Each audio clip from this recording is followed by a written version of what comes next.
Right, hello everybody. Today we're at a Vauxhall Corsa 2015. The engine is a 1.4 Ecotec. Now, I've done a silly thing, I've cleared the codes, but I can tell you the codes that were coming up with. So the customer's complaint was misfire and lack of power. So we had a P300, which just meant general misfire, and we also had another code for, it said it was lean. And was that the only code, Roddy? There was another code as well. Oh yes, cooling fan relay 1. Cooling fan relay 1 was another code. So we had 3 codes, right? So the point we're at the moment is when the car idles, it is missing.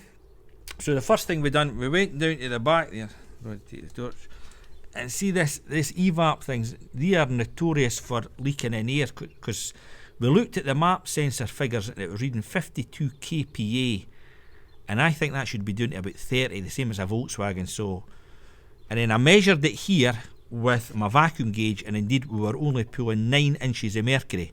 Far too low. We should be pulling 18 to 21 inches of mercury.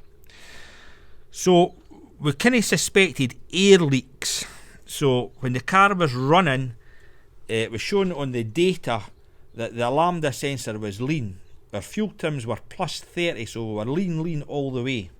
So Roddy, will you start it up and we'll just hear it and we'll look at some of the PIDs. And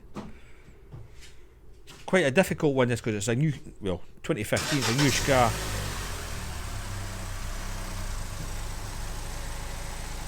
It's actually not too bad at the moment, so we'll go into, where do we go into again, Roddy?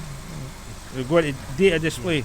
There you go, it started shudder and shaking. So we'll go into engine data.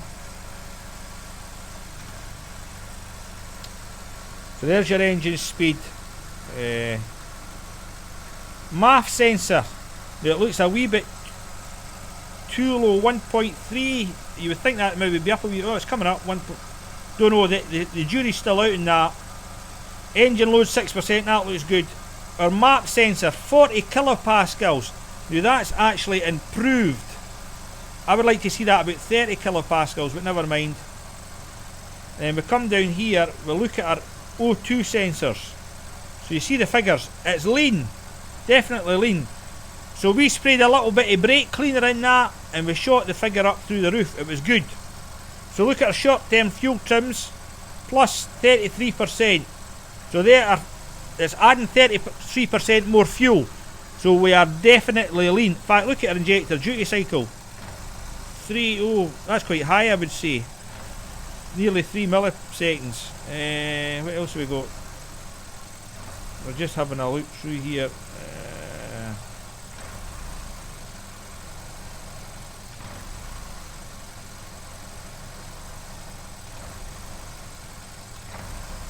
Can't actually see anything at the moment, but so we've done a general hunt about here looking for air leaks, and we can't find any. So what we done was, and you can listen to this to yourself, Roddy disconnected this air mass meter. You want to do it, Roddy, if we can? It's quite a difficult one.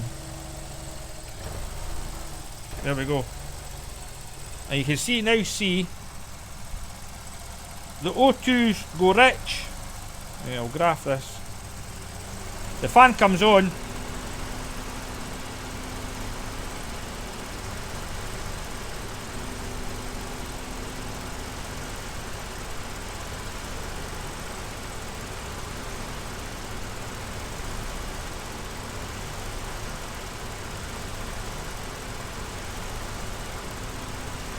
So you see that the O2 sensor's got the ability to switch, but you can also see the injector duty cycles up to 5 milliseconds. Let me see what else we got. Our MAP sensor actually goes to 44 kilopascals. Our MAF's showing 0 because it's disconnected.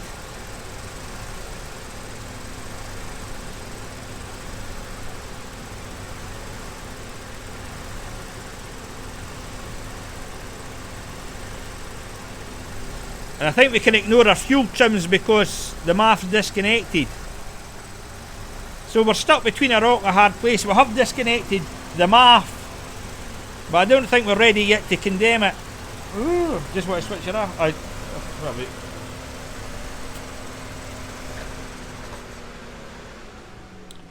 So when it was running there, I mean, it was smoother, but it wasn't perfect.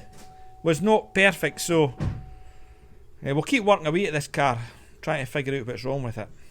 Anyway, so just out of curiosity, we decided to whip out the coil pack, and these are notorious for going, but this one looks all good. You can actually see it's still got the paste in it, so we don't think that's a problem. And another good idea is always to read your plugs.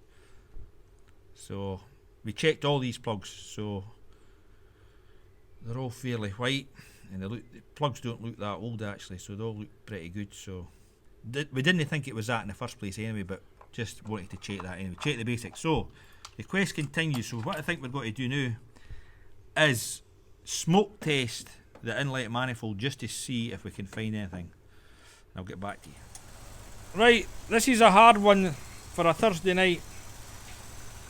So you can see there the MAF sensor is reading 1.18 grams a second, and the calculated airflow is 2.38.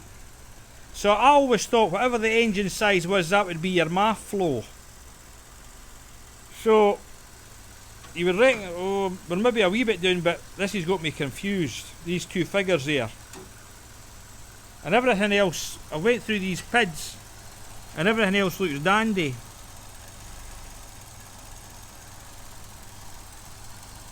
You see that yourself.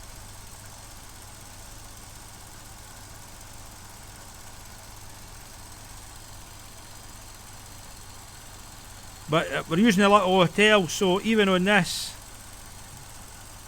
it's lean. You can see that figure there.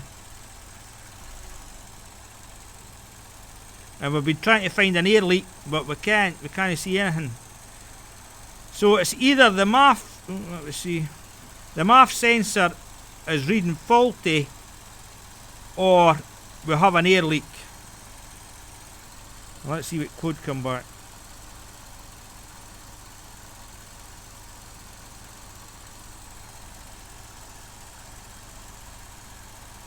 Fuel trim system lean.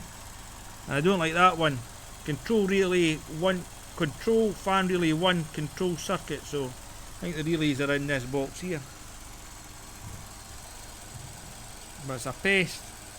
Go and disconnect that again, Roddy, and we'll look at that. That's sticking real right. Is it? Aye.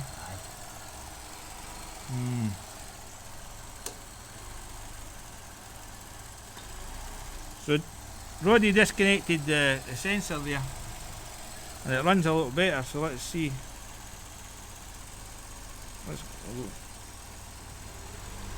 The fan comes on. So we're going to induction data. So it's just going to be calculated airflow. And the thing runs perfect, obviously, Roddy. And our map sensor's back to 1.78. Still a wee miss. Aye.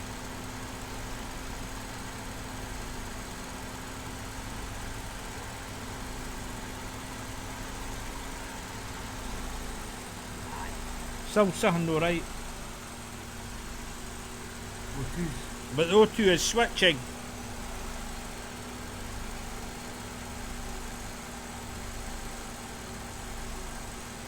IAT's minus 40.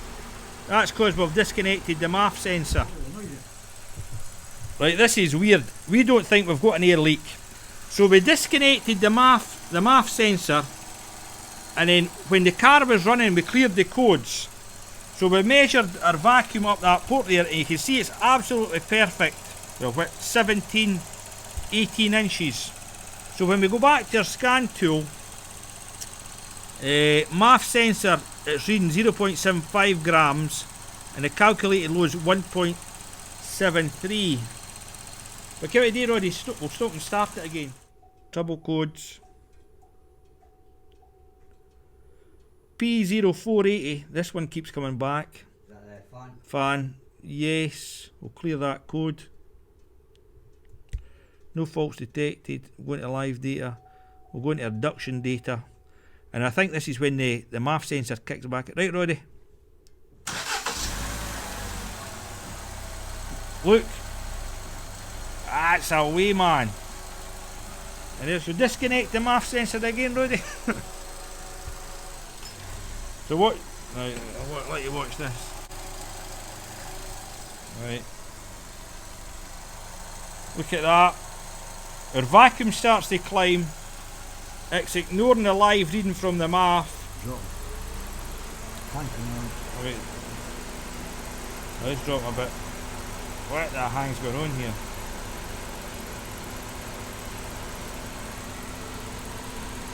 Going to start her again there, my man.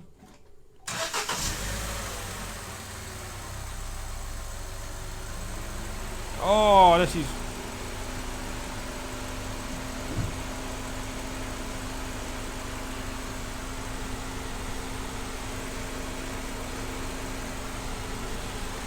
So I think the fuel on 3.3, let me see, we'll go to...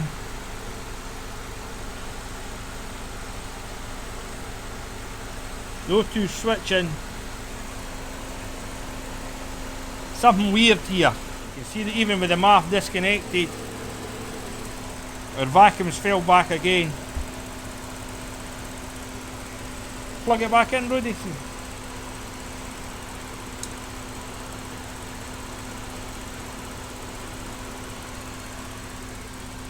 Seems to go good if we clear the trouble codes here.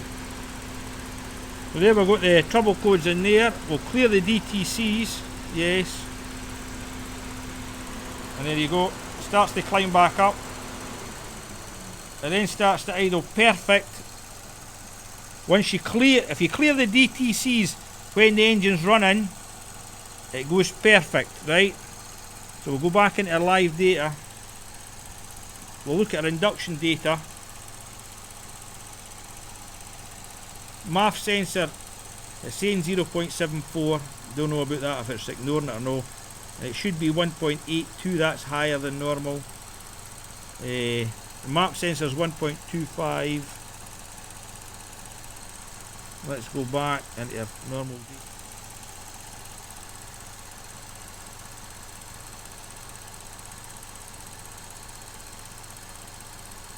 MAP sensor, look, 32 kilopascals. It's idling perfect. And that's 18 inches. Oh well, we know that. No. Right, so we're idling perfect. So why is it when we clear the codes when the engine's running, it then does the business? O2s are switching lovely. Stop and start the car, Roddy. That one. Aye.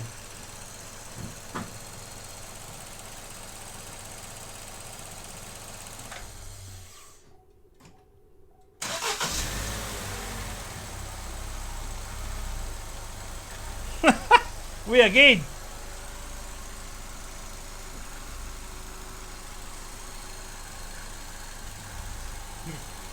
What the hang? I think we'll have to have a think about this. Tea time. Cheers. So you can see there that O2s are pegged lean. So we'll take it up to 2,500 RPM. Oh, let's see the clock.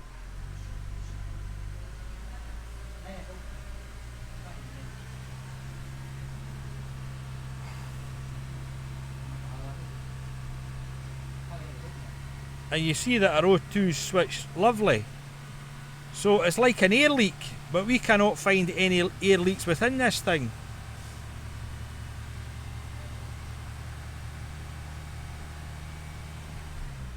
So when you then go back to idle, it's lean as anything.